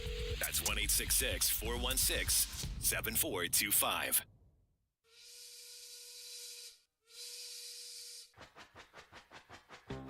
If you're a fan of the show, you've heard our labor history in 2 segments, and you can hear them on the radio pretty much anywhere in the U.S. Labor history has never been more important than it is right now.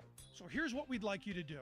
Tell a teacher. Tell a teacher that labor history is important and that they can get digestible 2-minute lessons that are absolutely free. Free to download, free to use, free to share. Tell a teacher to go to thericksmithshow.com/history and help us put labor back where it belongs, in the classroom. You know, generations of American workers fought, bled, and died to build the American way of life. It's our job to keep their stories alive. Go tell a teacher that we're here to help them do just that. Find us at thericksmithshow.com/history today.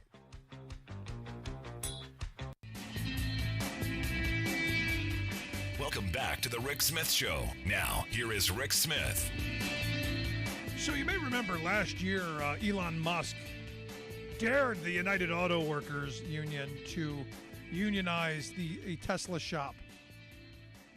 He tweeted out, "I'd like hereby to invite UAW to hold a union vote at their convenience. Tesla will do nothing to stop them." Well, Tesla workers in Buffalo, New York, have announced that they intend to form a union. That union, the Workers United Upstate New York, they are going to be collecting cards and are aggressively pushing toward joining and forming a union. What are their demands? Well, they would like better wages, like everyone. They would like, a say on the job. In fact, in their statement, they said, "We are only asking for a seat in the car that we help build." Makes sense.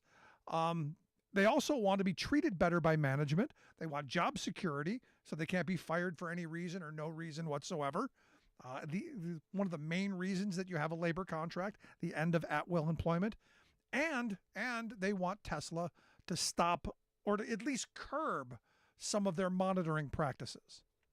You know, like looking over your shoulder every minute of every day, to the point to where, people aren't even going to the bathroom because they're being followed and challenged and all kinds of stuff along the way.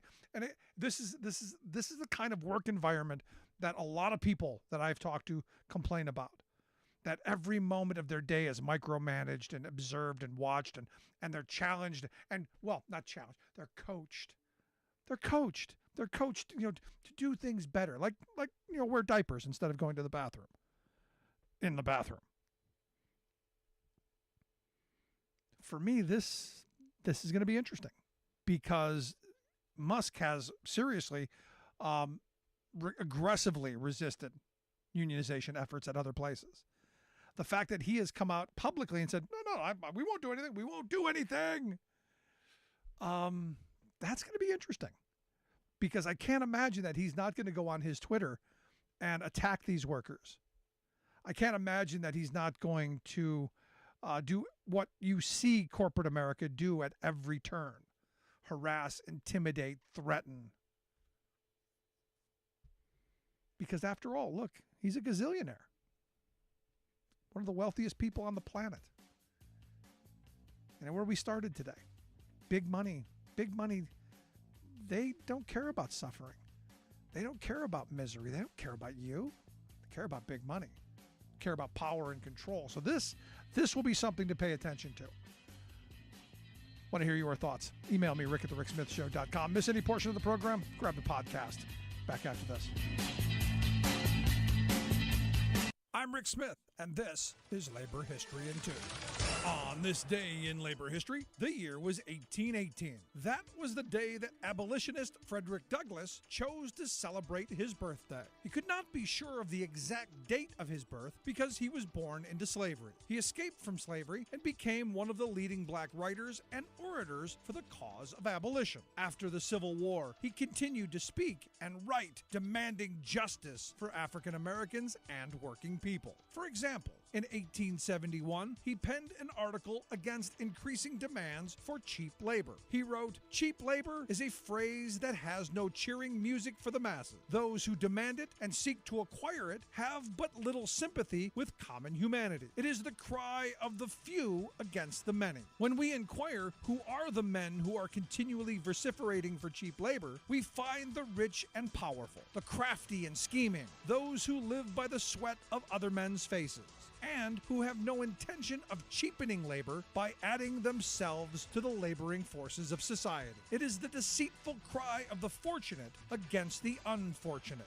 Labor is a noble word and expresses a noble idea. Today, we still face a demand for ever cheaper labor. Business leaders and their political friends fight against efforts to raise the minimum wage. From 2011 to 2015, 8 states scaled back their prevailing wage laws, 19 reduced pensions, and 15 eroded collective bargaining rights. As these attacks on working people grow, it seems that Frederick Douglass's reminder that labor is a noble word is needed now more than ever. We plant the food, we drive the cab, we load the ship. Labor History in 2 brought to you by the Illinois Labor History Society and The Rick Smith Show. For more information, go to laborhistoryin2.com. There are industries that occasionally do something rotten. And there are industries like big oil, big pharma, and big tobacco that persistently do rotten things. Then there is the nursing home industry, where rottenness has become a core business principle. The end-of-life experience can be rotten enough on its own, with an assortment of natural indignities bedeviling us, and good nursing homes help gentle this time. In the past couple of decades, though, an entirely unnatural force has come to dominate the delivery of aged care: profiteering corporate chains and Wall Street speculators. The very fact that this essential and sensitive social function, which ought to be the domain of health professionals and charitable enterprises, is now called an industry, reflects a total perversion of its purpose. Some 70% of nursing homes are now corporate operations run by absentee executives who have no experience in nursing homes and who are guided by the market imperative of maximizing investor profits. They constantly demand, quote, efficiencies from their facilities, which invariably means reducing the number of nurses, which invariably reduces care, which means more injuries, illness, and deaths. As one nursing expert rightly says, it's criminal. But it's not against the law, since the industry's lobbying front, a major donor to congressional campaigns, effectively writes the law, which allows corporate hustlers to provide only one nurse on duty no matter how many patients are in the facility. When a humane nurse staffing requirement was proposed last year, the lobbying group furiously opposed it, and Congress dutifully bowed to industry profits over Grandma's decent end time. After all, Granny doesn't make campaign contributions. This is Jim Hightower saying, so, as a health policy analyst bluntly puts it, the only kind of groups that seem to be interested in investing in nursing homes are bad actors. To help push for better, contact theconsumervoice.org.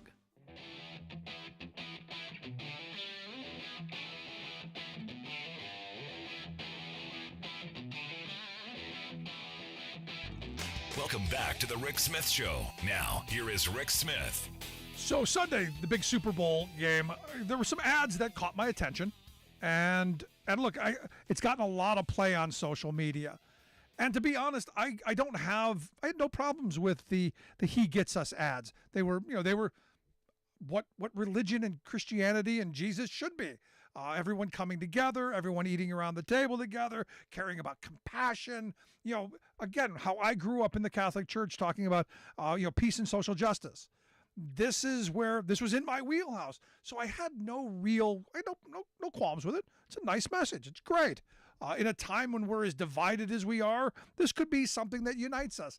The interesting thing for me, though, is when I looked into the group, oddly enough, the people who have caused the division, the people who are pushing the anti-LGBTQ agenda, all of the divisive stuff, they're the ones behind this. And it's just the weirdest kind of moment where I'm going, explain this. And that's why I've reached out to my next guest who, in this circle, the expert that I reach out to. That's why I've asked Lisa Graves to come talk with us. She's the executive director of True North Research. They are a corporate watchdog group. Their website, truenorthresearch.org, if you want to see the work that they do. Lisa, thanks for taking time for us. Thanks so much, Rick. And I just have to say about the Super Bowl that I was rooting for the Eagles, and that last call was terrible, but I just can't let that go. But thanks for having me on. No, I'm with you. It was a horrible call. And that's one of those things where the ball wasn't even catchable. And this is why I'm advocating for there to be, in the last 5 minutes of a game, replays. We should have a replay on bad calls. Yep, I agree. See, we agree on that too. But here's the thing. Did you see the Super Bowl ads put out by this group? Yeah. Did you have any problem with the ads? Well, the content was very compassionate. If I didn't know who was funding it, I would have had no concern at all about it, because the message was so positive, a very positive PR, very positive public relations messaging. Yeah, no, I looked into them, and they've got a lot of these really nice, great ads. We find out though that they're going to spend $100 million on this media buy to push this kind of messaging. 20 million of it, obviously, during the Super Bowl. And again, as you point out, these are. Let me ask, who's behind this? Let's start there. Who's behind it? So that's the real story, I think, behind the ads. And I think it's a question of, we've seen this in a lot of other areas over the years. We've seen it very recently by Charles Koch. There's a lot of money that goes into what people have called whitewashing or greenwashing, or what I've called greed washing. This is actually one of the first times I've seen it deployed in sort of a faith setting, where that message in that Super Bowl ad is so at odds with the actions of some of the main funders or grant recipients of the organization that launched this, which is called the Servant Foundation. It operates out of Kansas. It's a 501c3 nonprofit. And just, sort of two examples, I can break them into two parts, Rick. One in terms of who funds it or who's known to have funded it, and another into what that funding has gone into. So where do you want me to begin? Well, I want to know who's putting $100 million into this. And the other question that I always have, how much is this costing us, the taxpayers? Well, so we know that one of the big funders of the Servant Foundation has been David Green and the Green family fortune. That's the fortune that has come out of the Hobby Lobby stores that are these, big box stores in communities across the country, providing, hobby supplies. And the people who lead that corporation have helped fund the Servant Foundation, but that's not all. They were central to a Supreme Court case that was decided a few years ago. It's actually been in the news again lately. That was called the Hobby Lobby case. And in that case, what the Greens did through their lawyers was assert that their corporation basically had a religious right. The ordinary, in an ordinary setting, you would think that only human beings have religious rights, not corporations. But in this instance, they were asserting that the corporation Hobby Lobby had a religious right to block access to contraceptives of the people who work for it. In essence, it was a challenge to the Affordable Care Act, which was passed during the Obama administration to provide healthcare access for millions of Americans, including access to routine contraceptive devices. And Hobby Lobby fought that provision of the ACA. And with this very closely divided, very partisan Supreme Court, in an opinion by Samuel Alito, the court struck down what was called the contraception mandate, and it did so at the behest of Green's corporation, so that it would not be allowing or basically providing healthcare insurance access to the people who are checking you out of the counter for contraceptives that the Greens and their corporation said was against their religious beliefs. Now, interestingly, I've actually read the Bible from front to back, from the beginning to the end. And, it doesn't actually talk about contraception. It doesn't talk about, obviously IUDs weren't invented then, or the pill, But, it's not something where there's a clear mandate like in the 10 Commandments that, women can't have access to contraception. But that's in essence the case that they made, that they had a religious right to make that determination themselves, what their religious beliefs involve, and it involves being against contraception. And so the ruling they won allowed Hobby Lobby and other companies to deny the women who work for them that sort of contraceptive access that they had opposed. But, that's not all. I would be remiss, Rick, if I didn't mention that Hobby Lobby and the family corporation, in essence, was found to have been taking artifacts from the Middle East, in essence, stealing artifacts from the Middle East, a huge quantity of artifacts, religious artifacts and historical artifacts. And, having read the Bible and having read lots of portions of it, verses that I love, one of them that I know everyone probably knows is, thou shalt not steal. That's actually a mandate, in the Bible. It's one of those rules. But that seemed to be non-binding in that instance. But for the women who work for them, it's a different story. So that's part of the backstory on Green and Hobby Lobby. Yeah, the contraception one was on the other 5 commandments that Mel Brooks dropped in the movie. We have 15, no, 10 commandments. Yeah, that's a great movie. Yeah, maybe that's where it was. But here's the thing, and this is where I come back to. When they throw out these really nice ads, they were well done, very convincing. On the surface, they look sane and rational. But the sad reality is, in this country, we've got some extremists. We've got people who, religious zealots who want a version of Sharia law being imposed on women. And I got to tell you, it's as the father of daughters, it's frightening what the future holds for them. Well, it is.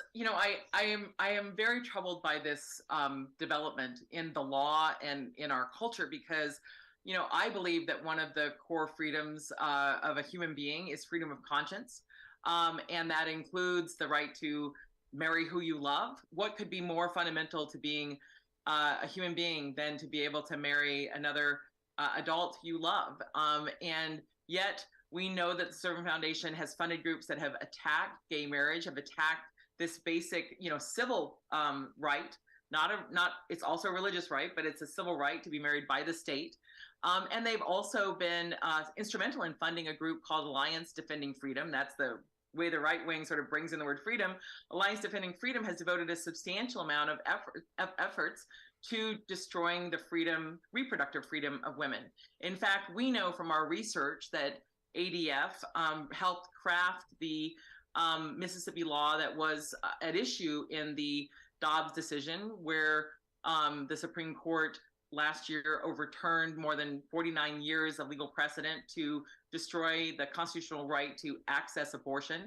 And we know from that research that it was Josh Hawley's wife, Senator Josh Hawley's wife, Erin Hawley, who played a behind-the-scenes role in helping to craft that litigation. She wasn't on the briefs before the Supreme Court, but after the fact, even though the same thing had been pitched as a local, super local initiative in Mississippi, it really was orchestrated by Alliance Defending Freedom.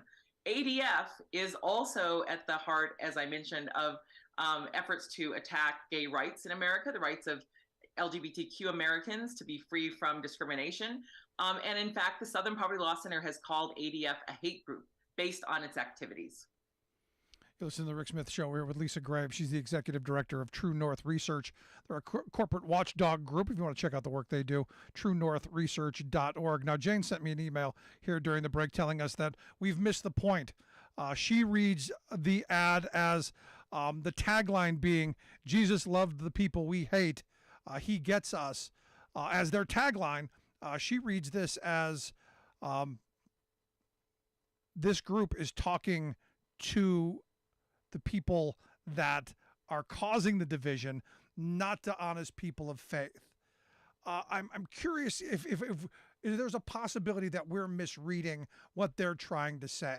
And again, this is kind of, I look at this stuff and they leave things so vague that it's open to interpretation, like a lot of things, that you read into it what you want. And Jane clearly reads into this as that the ad was talking to people who are the haters, not the people who are being hated. Do you see that in this campaign? Well, I think that's, that is what the words say. And so I always try to go with what the words say. And I think, as you pointed out at the beginning, Rick, the message of the ads is very positive. It's that these ads come in the aftermath of the role that this foundation has played in funding legal discrimination, efforts to legally discriminate against gay people. In that Masterpiece Cake case that came out of Colorado, that's one of the cases that they were involved in. That's basically a baker saying, I refuse to make cakes for gay couples. We saw that happen or something like that happen in, I think it was Tennessee, when there was a county clerk who was refusing to file the certifications of marriage Kentucky. in that county because her personal beliefs were against it. We've seen pharmacists say that they won't dispense the pill. These are civil jobs, civil society jobs. They're not working at a church. They're working in ordinary society. And they're basically saying, I can use my faith to discriminate against you. And that is, something that I think is, very troubling. And ADF has really been at the forefront of turning the shield of religious freedom into a sword, that freedom of conscience into a sword to attack the rights of other people. And I think that's really troubling. And so the ad itself, as you pointed out, and I think as Jane reads it, is a positive ad about harmony and unity. But in fact, the group that funded this ad has also funded funded the efforts to achieve one of the most divisive rulings in Supreme Court history, that Dobbs decision. The guy who helped fund this group, Green, is the guy at the center of this other big decision at the Supreme Court, the Hobby Lobby decision. And, as an aside, because it was in the news, what was in the news was that there was a whole effort by right-wing Christian activists that was exposed by Rob Schenck, who's a longtime anti-abortion activist who's, become more whistleblower. But he revealed that there was a multi-year effort to basically influence the U.S. Supreme Court and the members of the Supreme Court through the Supreme Court Historical Society. They even were operating out of a townhome, these brick buildings in D.C., behind the U.S. Supreme Court, going to all these events, schmoozing with these justices. And as a result of that, people like Alito were going on, trips with fabulously wealthy people to Jackson Hole, Wyoming. And even though he denied this leak, the newspaper that broke the story took months to document the evidence that he had that showed that he had received that tip from someone who had dined with Alito about the fact that the Hobby Lobby decision was coming and it was going to go in favor of Hobby Lobby. So, it's very troubling what's happening in the Supreme Court, and groups like Alliance Defending Freedom, which are being bankrolled by entities like the Servant Foundation, are at the heart of this assailing of other people's rights. If you don't want to have an abortion, if you don't want to use contraception, if you don't want to get married to someone who is the same gender or sex as you, that is your freedom as an American. Don't do it. Why do these people want to impose their personal religious beliefs on other people as a matter of law, of legal requirement? It's extraordinary to me. So you're not gonna think that this is them saying that, finally coming out and saying that they've found Jesus, that they've finally, after all of their hyper religiosity and their preaching and all of that now they've finally found Jesus and they're gonna turn around and be a decent person. And as they pointed out, Jesus loved the people we hate. They no longer hate those people. This isn't that. Well, I don't know what's in anyone's heart, except for, I suppose, Jimmy Carter's heart, which he revealed on national television many years ago in describing the lust he had in his heart at some point. In general, I don't know what they have in their heart. I, in general, believe that people who say they believe in Jesus, or they're Catholic, or they're Jewish, or they're Muslim, or Buddhist, or Hindu, I believe that that's their faith. But that's different than what a nonprofit organization funds. And so whether the individuals involved in that ad or the executives at that foundation, their own belief, their determination themselves to turn the other cheek or embrace people they hate, which is, an interesting way of really thinking about that. Maybe that's the other part of the question from the caller, but or from her. But the reality is that we'll see, right? We'll see what they fund. Yeah. We'll see what they fund this year, next year, the year after. And so that's why, that PR campaign it is a PR campaign by definition. It's a religious one, driven by to send a religious message, but it's one that appears to be at odds with some of the actions of the funders or the groups that are the grantees of that organization. Now, in their defense, they would say that they're doing this with love. They're trying to, stop abortion access because of love. They're trying to stop gay marriage because they believe people will go to hell, or they're trying to stop access to contraception because they've invented, they've invented some notion that, there's a line that they can't actually point to in the Bible that compels that result. But, they claim a sincerity. In fact, one of the other funders in this arena is a guy named Sean Feeler. He's a big hedge funder who has funded a bunch of these crisis pregnancy centers, which have been documented to provide misleading information to pregnant women about their pregnancy. But Feeler tells reporters that he's really sincere in his beliefs, and I have to accept that.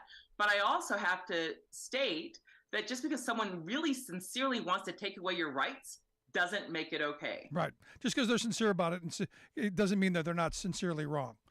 Yeah. That seems simple to me. So last question I've got for you. Again, I go back to the money.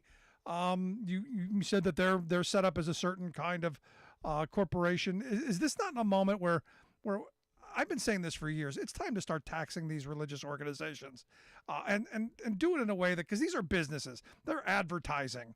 This is advertising during a Super Bowl where they spent $20 million. They got a $100 million PR campaign. This isn't helping feed the poor. This isn't helping to give clothes to the naked. This isn't about sheltering people. This is purely propaganda. Well, I'm going to say something really controversial, Rick. So let me just warn you in advance. I do think that we need to have substantial reform of the 501c3 and 501c4 nonprofits, and also the churches, which this is not a church per se in that same sense. It's a foundation, but the churches also have tax exempt status, and they don't even have to file a 990, a tax disclosure of their revenue or their expenses. And that's just extraordinary. We have this massive amount of money flowing through these churches, where Donald Trump wants to change the rules even further to allow these churches to be deployed as true political partisan arms without without paying taxes or anything else. But the controversial thing I'm going to say is some of these sporting operations, these NFL, Major League Baseball, and others, some of those are also charitable entities. They're nonprofits. Some of these huge hospitals are nonprofits, but they charge you the same amount as the for-profit hospital down the street. Some of these big universities have massive assets, and they're nonprofits. And so what we've allowed to happen is the massive accumulation of wealth in this nonprofit infrastructure in ways that are really largely unaccountable to the American people, and actually take money out of the treasury that could be deployed, even at a modest taxation rate, could be deployed to, let's say spend $100 million on actually helping people who are homeless, or who need job training, or don't have food in their pantry for their kids. Like, these are choices, and right now our society has made a choice to allow this massive, multi-billion-dollar part of our society to be untaxed. And I think that should be revisited for sure for all of the types of groups that are nonprofits. I'm right there with you. It not controversial to me. Good stuff. Lisa, I appreciate the time as always. Thanks for filling us in on this. I didn't know it went this deep, but I'm sure we'll be back again to talk more, because $100 million, they got a lot more to spend. So it'll be interesting to see where they go. Thanks so much, Lisa. Thanks, Rick. Thank you so much. Thanks so much, Lisa Graves. She is the executive director of True North Research, truenorthresearch.org, their website. Quick break, right back. Stick around. You listen to The Rick Smith Show. We're working people. Come to talk.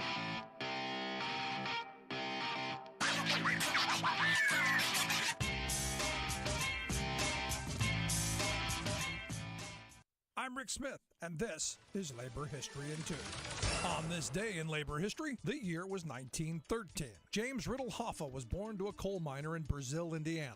Tragedy struck the Hoffa home in 1920 when at age 7, young Jimmy lost his father. In 1924, like many families in Brazil, the Hoffa family moved to Detroit, Michigan, in search of work. At the age of 14, Hoffa left school to help support his family, where he found work in a Kroger grocery store warehouse. At the young age of 19, he led the warehouse workers in a successful strike. A year later, he joined the Teamsters Union. He rose quickly through the ranks, becoming vice president in 1952 and then president in 1957. Under Hoffa's leadership, the Teamsters Union grew to represent more than 2 million workers. Hoffa took a strong stance against racial discrimination, both within the Teamsters Union and in American society. In 1958, he wrote a letter to Teamster Union locals asserting his stance. He wrote, "As Americans, we should be opposed to bigotry and racial discrimination at every turn, and do everything possible to make the Bill of Rights a reality for every citizen." In 1964, Hoffa was able to bring nearly all of the nation's truck drivers under the National Master Freight Agreement, one of the very first industry-wide, nationwide multi-employer agreements, a powerful bargaining strategy for these workers. That same year, Hoffa was convicted for bribery.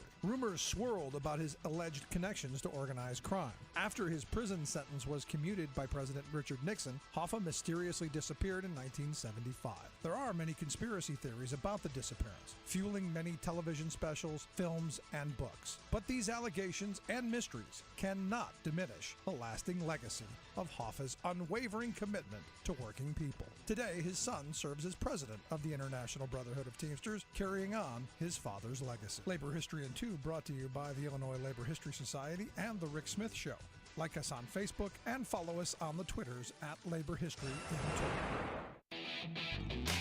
Are you tired of think tank approved corporate news and commentary? Are you tired of CEOs telling you what to think, who to hate, and who to vote for? Well, welcome to the Rick Smith Show. We don't take orders from some boardroom, and we don't do focus groups or talking points. We don't work for them, and we never will. I'm Rick Smith, and I work for you. Join us daily at thericksmithshow.com and download the podcast and never miss a minute.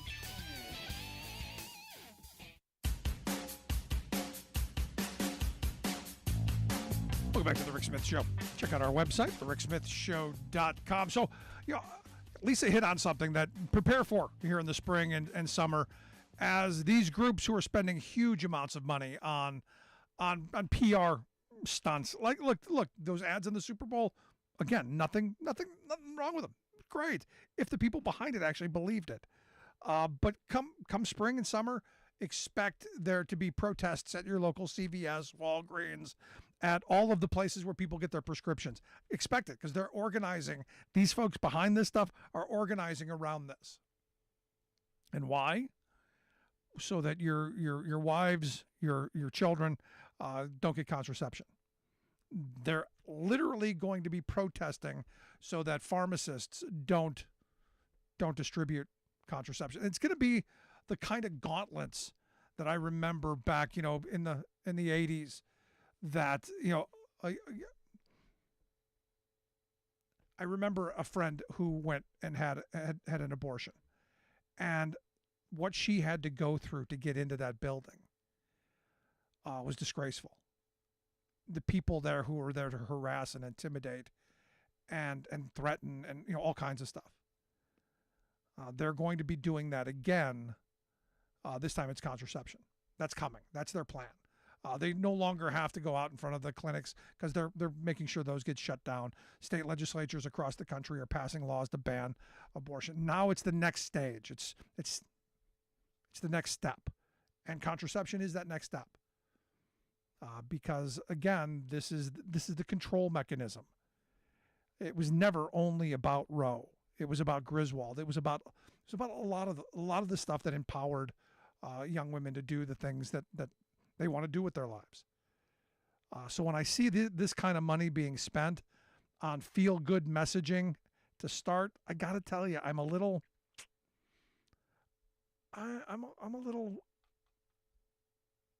skeptical.